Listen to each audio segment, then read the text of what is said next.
Mom, how about making sandwiches for us every day until you can get together $30,000? If you don't, I won't let you see Amelia anymore. Such an unreasonable demand from my eldest son turned my life upside down. Before dawn, I was making sandwiches for his family and delivering them, then heading to the care facility, worn out from fatigue and lack of sleep. I just couldn't bring myself to cut ties with him, all because of my love for my adorable granddaughter, Amelia. But one day, a tearful Amelia revealed a shocking truth her parents had kept hidden. I can't forgive them anymore. I've reached my breaking point and decided to fight back. My name is Emma. I am 72 years old. I lost my husband last year and now live alone in our family home. My husband, who was the same age as me, developed dementia in his later years. I took care of him at home for a while, but the last year was spent under the care of a facility. Because of that, I still have a connection to that facility even after he's gone. I was mentally and physically exhausted from caregiving, and the staff at the facility were truly kind to me. Thanks to them, I believe my husband spent his last year in peace. The facility was always short-staffed and extremely busy. After my husband passed away, I talked to the staff and decided to help out in any small way I could. I've always been good at cooking and baking, so I would make sandwiches and desserts for the staff whenever I went to the facility. Then one day, out of the blue, my eldest son and his family came to visit. It took me by surprise, but I served them tea. Mom, it's been a while, sorry for barging in like this. We've had some issues and decided to move to this area, James, my eldest son, said while reaching for the treats on the table. He looked worn out for some reason. Natalie, my daughter-in-law, barely spoke since they arrived and kept fiddling with her cell phone.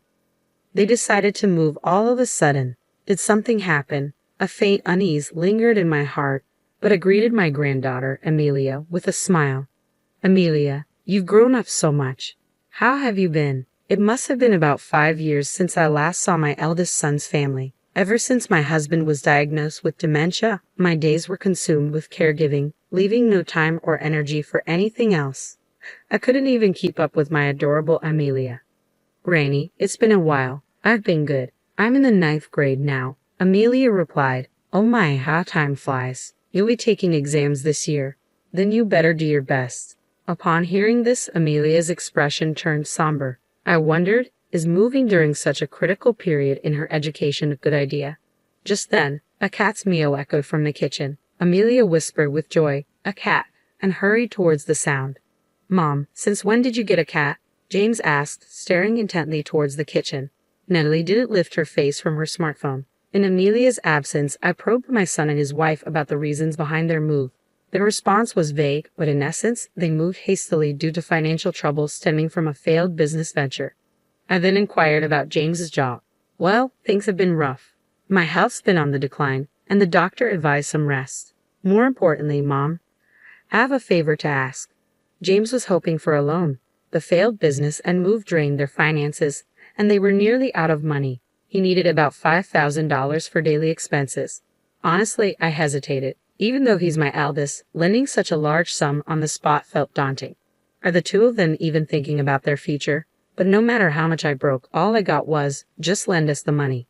Despite my reservations, I took out $5,000 from my savings and handed it to James with a smirk. James quickly pocketed the money. Well, do your best for Amelia's sake. If there's anything I can do to help, just let me know. Yeah, thanks. We're heading out now, but we'll be around often. Please keep some food ready for us. With that, James called Amelia, who was petting the cat in the kitchen, and the three of them left. As I cleared the dishes, a sense of unease about what the future held settled in. Hey, Mom, it's me. I'll be coming over tonight. Have dinner and a bath ready, okay? Oh, and I've run out of the money you gave me, so I'll need a bit more later. Without waiting for my response, James hangs up the phone. I sigh heavily and set my mobile phone on the table. It's been 2 weeks since my eldest son's family imposed themselves on me. Since then, James has been coming over almost daily for meals and money. On weekends, his adorable daughter, Amelia, joins. At first, I prepared special meals and lent him a few $1,000s each time, but I've reached my limit. James claimed he couldn't work due to medical reasons, but he looked perfectly healthy to me. I couldn't understand why he was blowing through the large sums I lent him every week. That evening, fed up, I sternly confronted James and his wife when they arrived. I told them I didn't want them visiting so frequently and to stop asking for food and money. What? You said you'd help, didn't you? Was that a lie? Predictably, James became aggressive in his words and demeanor. His wife, Natalie, silently played with her phone while eating the meal I prepared. There are limits, you know. Making me prepare meals every day, asking for money every week, enough is enough. I'll go bankrupt at this rate. Fine, I'll give up on the money for now. But instead, bring me sandwiches every day. Enough for 3 meals. What? I can't do that. I've told you, I volunteer at a facility every weekday morning, then drop them off before you go. Wake up at 3 a.m. if you have to. Before I could respond, James added, if you don't do anything for us, you won't see Amelia anymore. We'll cut ties with you. Knowing how much I adore my only granddaughter, Amelia, James smirked. Honestly, I'd love to cut ties with this couple, but I worry about sweet Amelia. Let me think. I can't come up with money that easily. Then at least gather around $30,000 for now, and remember the sandwiches daily. Let's go, Natalie. From that day on, my life dramatically changed. I would wake up before dawn to prepare sandwiches for James' family, deliver them, and then head to the facility, exhausted and sleep-deprived. My love for Amelia stopped me from cutting ties with my son. This exhausting routine continued for about a month. Then unexpectedly, Amelia visited alone one weekend. I greeted her with a smile, but she looked somber. To be honest, Dad told me not to visit you anymore, Amelia confessed as she gently stroked our family cat in the kitchen. They make you prepare sandwiches every day while they just laze around at home. I'm so sorry. You don't need to apologize, Amelia.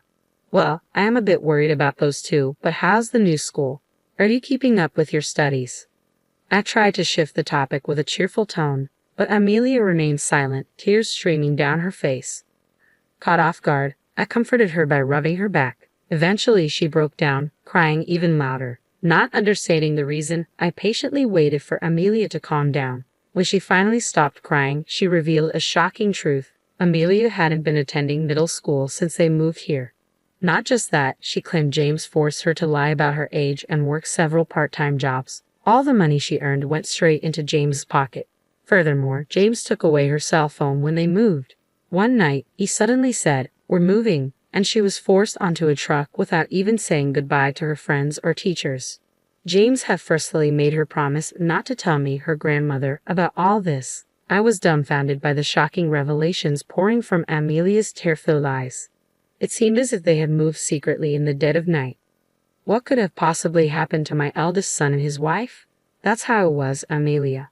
You've been struggling all this time. I'm sorry I didn't notice earlier, but thank you for telling me. No, I should apologize. I didn't want to upset you. You know, I'd overheard Dad and Mom talking about you yesterday. They were planning to secretly take some sort of property deed from your place and then pretend you have dementia to place you in a facility. I just couldn't hold it in anymore. Unable to hold back, Amelia began to cry again. I hugged her tightly. No matter what, I couldn't forgive my eldest son anymore. Until now, I endured everything for dear Amelia's sake, but I have reached my breaking point. James is clearly an adult and a parent himself. He must face the consequences of his actions. I made up my mind silently.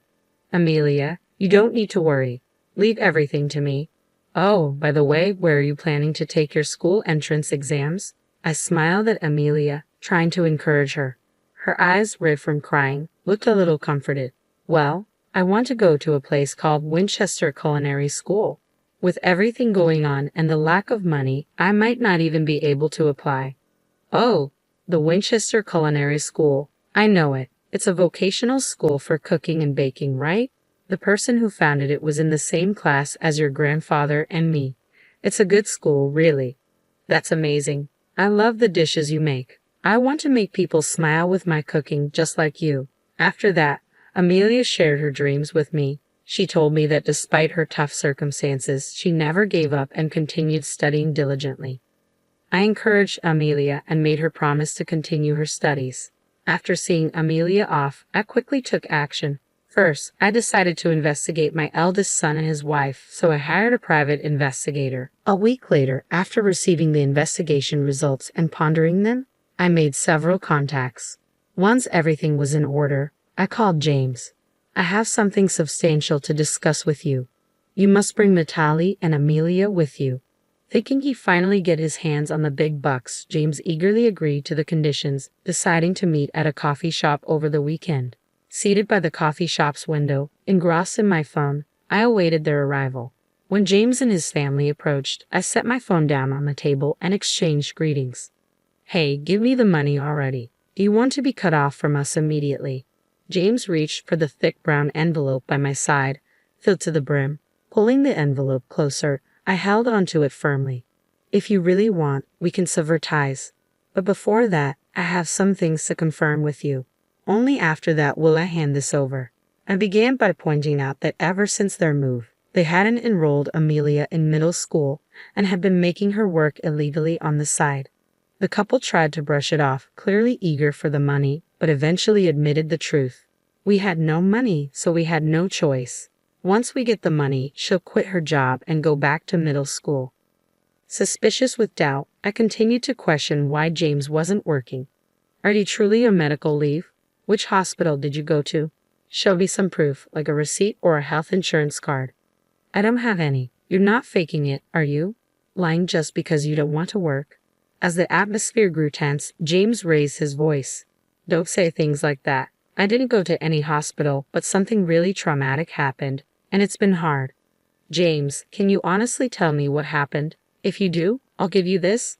I motioned to the envelope in my hand. James begrudgingly began to speak. "I get it now. When you said your business failed last time, you were actually betrayed by a business partner, a guy named Alexander. He took off with all the money. I worked so hard to earn, but he had control over the core know-how and equipment, so I was powerless without him." "Oh, that's what happened. I'm the victim here. That's why I couldn't pay the rent and other bills and had to move. Now just give me that money already." With that, James snatches the envelope from my grasp.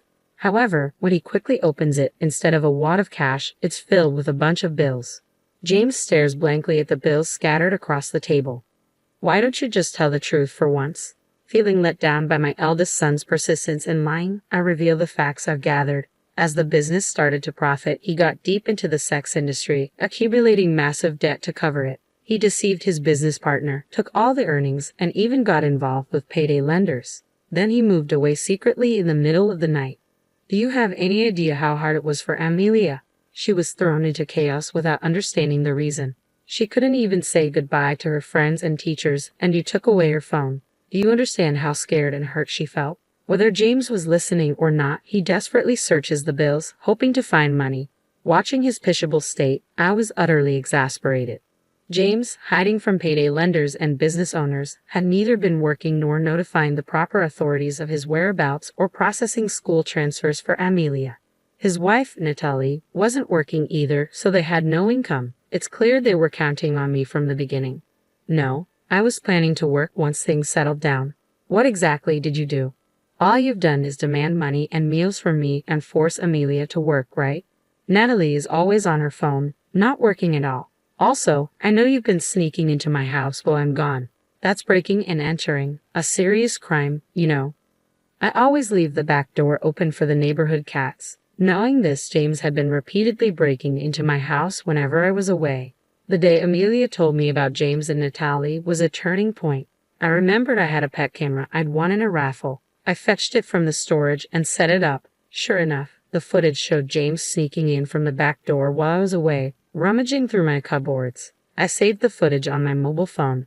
Though after getting hold of the deeds to my house and land, you planned to make it seem like I'd lost my mind, put me in a facility, and then snatch everything away.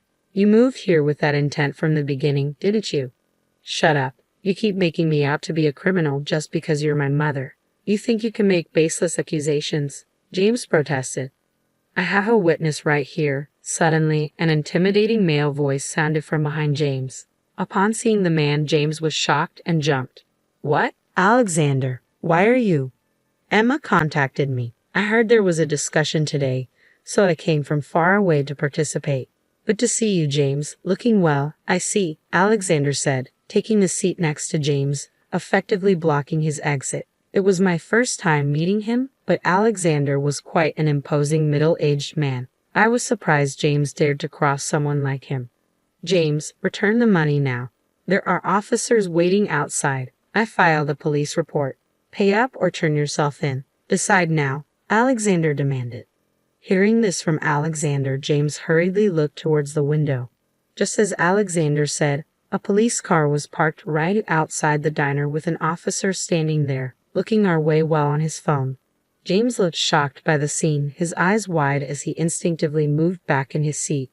Wait, Alexander, I was wrong. I'm truly sorry. I'll pay you back, I promise. I wasn't running away. I just needed a little more time. Just a bit longer, please, maybe another 2 weeks. Though you plan to sneak out in the middle of the night and move again, you think I trust the words of someone who's lied to me once? I'll ask one more time. Will you return the $30,000 you stole from me now, or will you go to the officer outside? Which is it? Alexander's tone no argument. Finally, he'd be arrested. A tangible, profound fear overtook James, sweat forming on his brow, trembling. James just stared at the table silently for a moment. Eventually, his bloodshot eyes slowly turned to face me. Hey, Mom, are you okay with this? If I get arrested, Amelia will be the daughter of a criminal. Your meddling has ruined your sweet granddaughter's life. If you don't want that, give me the money, Alexander. I'm sorry to interrupt, but could I borrow your cell phone? Mine isn't working right now. I need to dial this number. Cutting off James's desperate plea, I abruptly addressed Alexander, ignoring the dumbfounded James. I took the phone that Alexander handed over willingly and dialed the number, switching the call to speaker mode. Placing the phone on the table, I addressed Amelia. I'm calling the dean of the Winchester Culinary School. I've already briefed him about your situation. Please have a chat with him. Amelia was visibly flustered. What? Shortly, the call connected, and a flustered Amelia picked up the phone. A deep, calm male voice came through from the other end. Hello, this is William. Oh, hi, my name's Amelia. I love my grandma's. I'm my grandmother's cooking, and I want to be able to make dishes that bring joy to people too. I want to join the Winchester Culinary School. It was a call with the dean of the prestigious Winchester Culinary School. Amelia, filled with nervous excitement, tried her best to convey her feelings. Dean William listened intently, occasionally nodding and giving encouraging murmurs. I see. Thank you for sharing, Amelia. It seems you've been through a lot. Your grandmother, Emma, is an old friend of mine. I'm aware of the situation. Amelia, once so excited, suddenly went silent. That's right, she had no hope for exams or the future. Like a deflating balloon, her shoulders slumped in disappointment. But you know, that doesn't matter. You have dreams, and you're working hard towards them. You've honored our Winchester Culinary School by choosing it as your first step. We give everyone an equal chance and support all students, no matter their background. Come, take the test with integrity. We'll be waiting.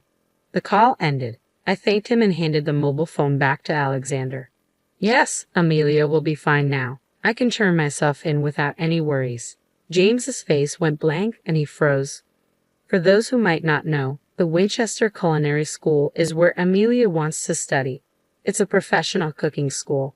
Despite the challenges from her clueless parent, nothing will hold her back. Amelia looked at her father. Her cheeks were still flushed from the tension of the call, but her eyes sparkled. James looked deflated, avoiding eye contact, clearly embarrassed. Prompted by Alexander, James exited the diner. The officer put away his phone and started talking to James. It's disheartening to see your child in police custody, but I want James to take full responsibility for his actions. I picked up the mobile phone left on the table. I had previously consulted with the officer and had him on the line during our conversation, with everything recorded. Even James can't escape this time. And one more thing. I turned to Natalie. Throughout the confrontation with James, she seemed disinterested, constantly fiddling with her phone. Natalie, James is with the officer. What will you do? She only briefly met my gaze. Ha, I don't care about that man. I'm divorcing him soon anyway. Amelia looked shocked and turned to her mother. Wait, what about Amelia? Your marital issues are yours. But you need to consider Amelia. I've made up my mind about what I want. I'm tired of his wasteful spending. I just want to live on my terms now. Tears quickly filled Amelia's eyes. With a father like James and now her mother, how much more hurt would they inflict on their daughter? I felt more disheartened than angry, sighed deeply. Later, a resigned James confessed all his crimes at the police station and is still being interrogated.